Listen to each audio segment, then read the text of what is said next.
नवरात्र में आप सब लोग अपने घर के अंदर माता जी को भोग अर्पित करते होंगे।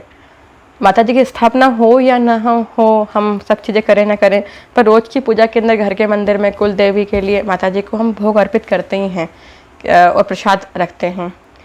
तो वो भोग या प्रसाद क्या होना चाहिए, वो महत्वपूर्ण है। नवरात्र के वास्तव में भोग बने हुए हैं कि किस दिन माता जी को कौन सा भोग अर्पित होता है। अगर हम उस भोग को अर्पित करेंगे तो सबसे उत्तम रहेगा। दूसरी बात ये कि नवरात्र का जो भोग होते हैं, लोग अक्सर यहाँ पे गलती करते हैं कि वो नवमी के दिन अंतिम भोग कर देते हैं माता जी का, पर ऐसा नहीं होता है।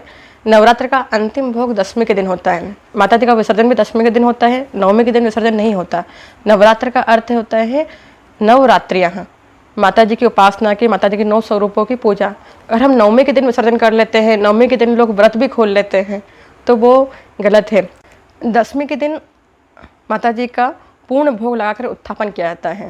अगर आप नवमी के दिन माता जी का उत्थापन कर देते हैं तो आपने नवमी के दिन तो का जो पूजन है वो छोड़ ही दिया, और नवमी का दिन तो विशिष्ट है, माता सिद्धिदात्री का दिन है। तो नवरात्रि के दिन समय के अंदर नवरात्र में आपको 90 दिन को भी पूर्ण करना है, 90 दिन की भी उपासना करनी है, और जो विसर्जन होगा वो दशमी के दिन होगा। व्रत भी खोलना है तो दशमी के दिन। घर के अंदर जो आप अखंड दीप की लोको करते हैं पूर्ण, तो वो भी दशमी के दिन। कलश का विसर्जन होगा वो भी दशमी के दिन।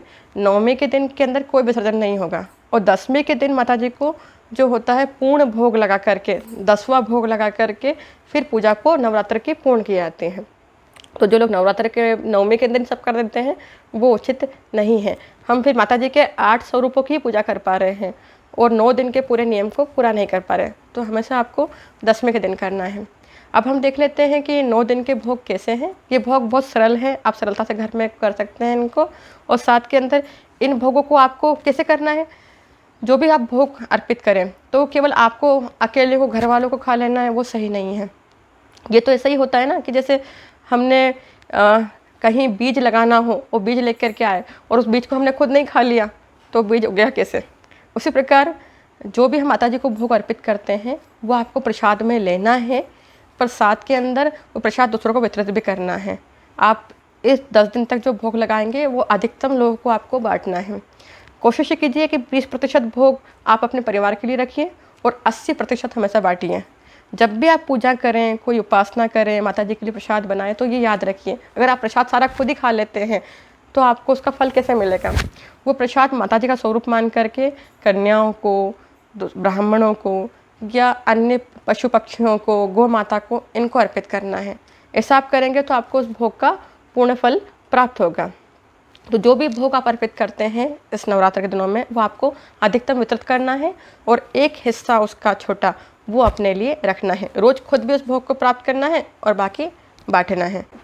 वे भोग क्या होंगे और उन भोगों को चढ़ाने से किस फल की प्राप्ति होती है वो हम देख लेते हैं। माता जी के जो 9 स्वरूप हैं, हर स्वरूप का एक प्रिय भोग है, तो वो प्रिय भोग ही हमारे नवरात्र के 9 भोग हैं।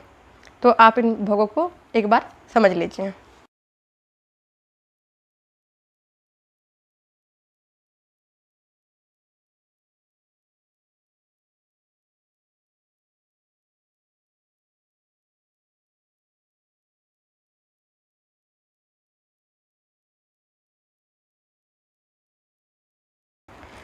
फिर दशमी के दिन आपको माता जी का तिल का भोग लगा करके उत्थापन और विसर्जन करना है और प्रार्थना करनी है, तो आपके ये पूरे भोग पूरे हो जाएंगे।